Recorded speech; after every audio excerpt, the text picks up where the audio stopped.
Welcome to the Salmon Runs YouTube. Enjoy the video. You begin by defining the project frame and gathering assets so you can design without interruptions. Start a new project, pick 16, 9 or a custom size, and import your photos and brand fonts.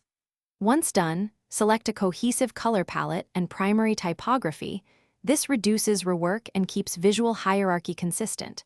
Make sure to enable Cloud Sync so assets are available across devices. This first step sets constraints that speed creative decisions and prevent last-minute style conflicts.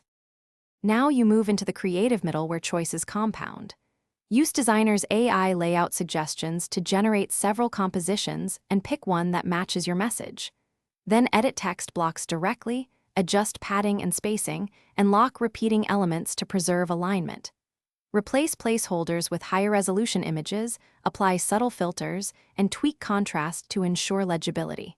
As you refine, preview at target size. This helps you catch typographic overflow and image crop issues before exporting.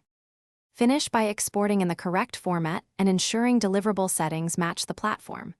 Choose PNG or JPG for web, PDF for print with bleed, or MP4 for animated designs, and select resolution accordingly.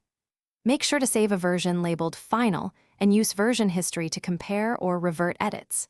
If something goes wrong, such as an export failing, clear the app cache, reduce export resolution, or remove very large images.